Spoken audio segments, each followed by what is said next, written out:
मैं प्रियदर्शी गौतम आप सभी को हृदयंगम प्रणाम करती हूँ। मैं आज एक बहुत ही ज्वलंत और अति आवश्यक मुद्दे पे बात करने के लिए उपस्थित हूँ। आज का विषय है समान नागरिक संहिता। बंधुओं, मैं आपके समक्ष अपना वक्तव्य रखने से पहले सरदार वल्लभ भाई पटेल जी की एक कथन साझा करना चाहूंगी।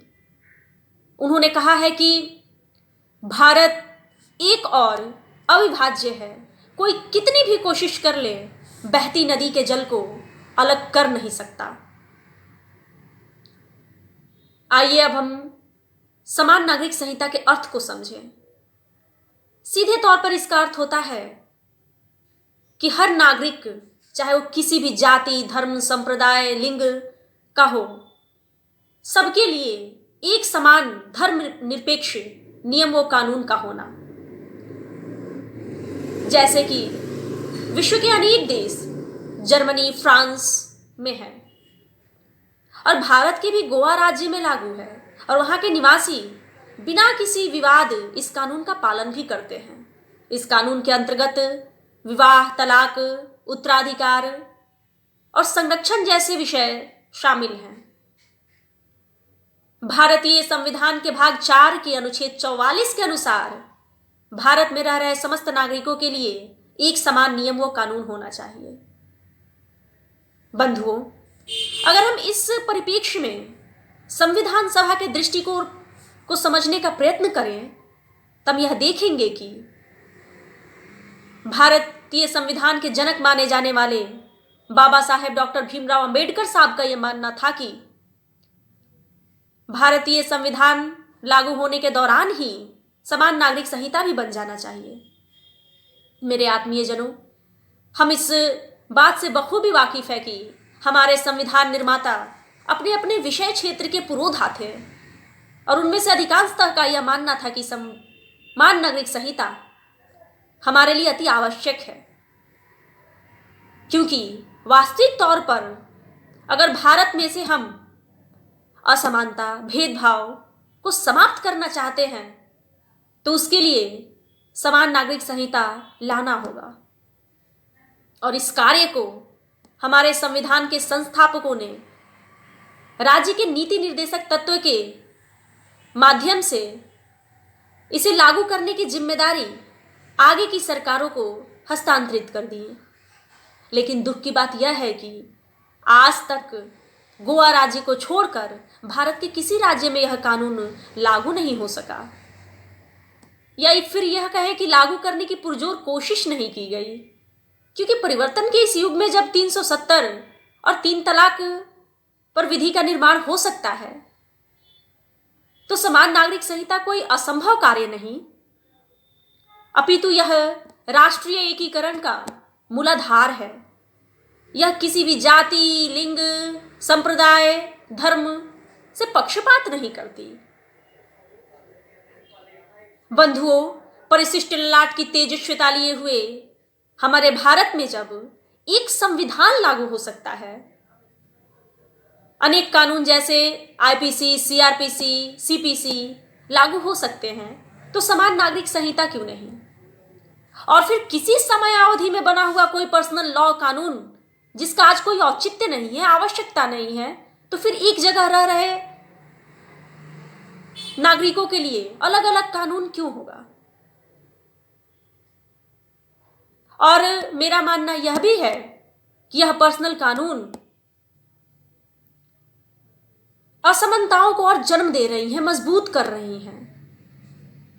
आइए हम इस संदर्भ में इतिहास को समझें, क्योंकि बिना इतिहास को समझे वर्तमान को समझना थोड़ा हास्यास्पद होगा।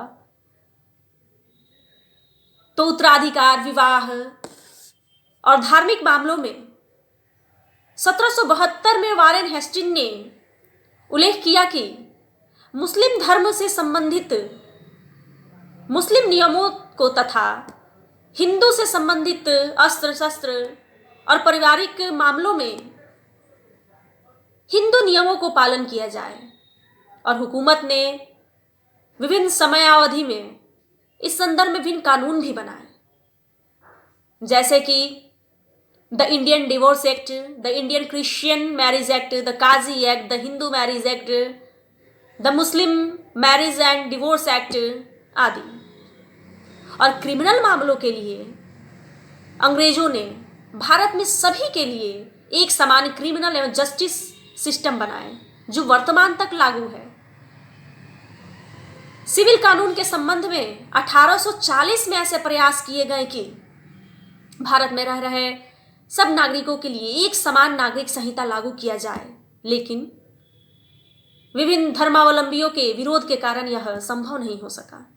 मेरे विशाल भारत के महान नागरिकों, यह बात सोचने योग्य है कि अगर कोई कानून कभी लागू नहीं हो सका, इसका अर्थात यह तो नहीं है कि यह मेरे लिए या हमारे लिए आवश्यक नहीं है या फिर इसे लागू नहीं किया जा सकता। यह अलग बात है कि वोट बैंक की राजनीति और धार्मिक विरोधों के कारण यह आज तक लागू नहीं हो सका। अगर हम इसकी आवश्यकताओं को समझने का प्रयत्न करें तो हम देख सकते हैं कि यह कानून का उद्देश्य है सभी पर्सनल धार्मिक कानूनों में एक रूपता लाना, सामाजिक न्याय स्थापना करना, सबको समान का अधिकार प्रदान करना, महिलाओं को समानता प्रदान करना, और सबसे महत्वपूर्ण बात यह है कि रूढ़िवाद, जातिवाद, संप्रदायवाद, भाषावाद को समाप्त करना, क्योंकि यह सब विसंगतियां हमारे विकास में एक रोड़े की भांति है। अगर जब यह कुरीतियां समाप्त हो जाएंगी तो हम यह आशा कर सकते हैं कि मानवतावाद का उदय की संभावना है। और सबसे महत्वपूर्ण बात यह कि हमारे देश के विकास के लिए यह समान नागरिक संहिता नितांत आवश्यक है, क्योंकि हम सभी भलीभांति इस बात से अवगत है कि एकता में शक्ति होती है। और फिर हमारे राजनेता, जनप्रतिनिधि अपने किसी विशेष जाति और धर्म के आधार पर वोट नहीं मांग पाएंगे, वो अपने किए हुए कार्यों के आधार पर वोट मांगेंगे। और यह तभी जाके संभव हो सकता है जब हमारे देश, हमारे राष्ट्र में समान नागरिक संहिता लागू हो। यह भ्रष्टाचार का अंत करने के लिए पुरजोर और मजबूत आधार भी हो सकता है।